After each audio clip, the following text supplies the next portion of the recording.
In this video, I'll show you a simple way to spin forms like this.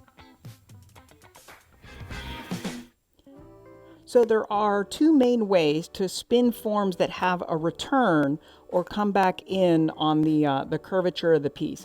One way is with a breakdown chuck, which is a form that's made out of multiple pieces that you can spin onto and then take those pieces apart and slowly remove them from the spun form so that they're not trapped inside.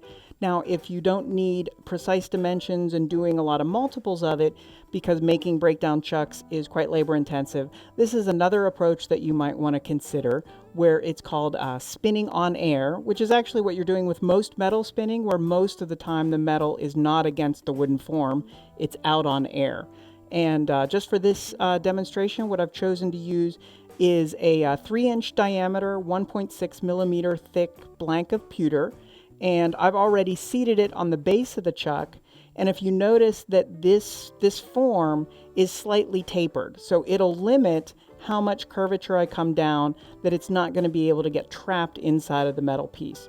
So I'll spin it up kind of in air and have it neck back in, but the neck that I do will always be a slightly larger diameter than the bottom, so I'll be able to remove the chuck from the spinning. So again, I've already seated it just to save time in the video and lubricated it, and I'll get going and show you how it goes.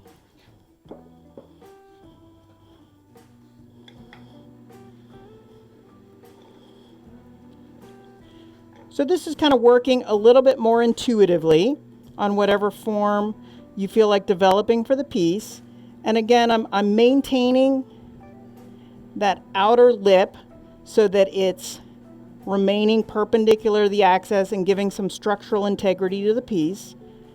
And the way that I need to spin this is probably going to cause some material thinning with the pewter, but that's okay because I'm starting with a relatively thick blank of 1.6 millimeters.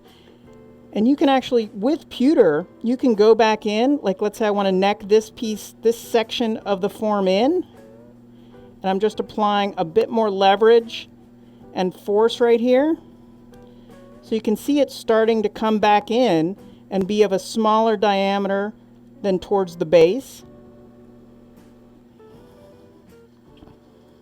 But I still have an outer lip. And from these forces on the spinning, it'll start getting slightly out of round, but we can sort of trim it later. I can keep kind of bringing it down, and I can bring it all the way down to the chuck, but it'll still be able to be removed because of that taper in the design of it.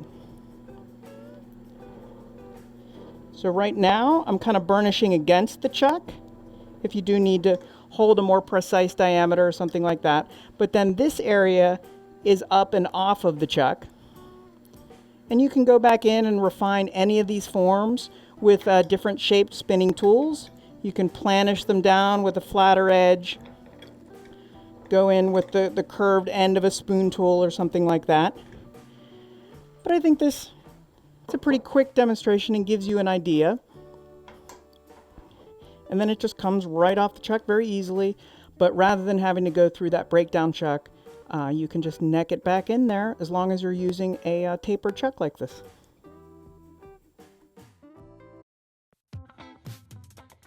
If you enjoyed this video, please be sure to hit that subscribe button so that you can hear from me when I post future videos. Thanks for stopping by.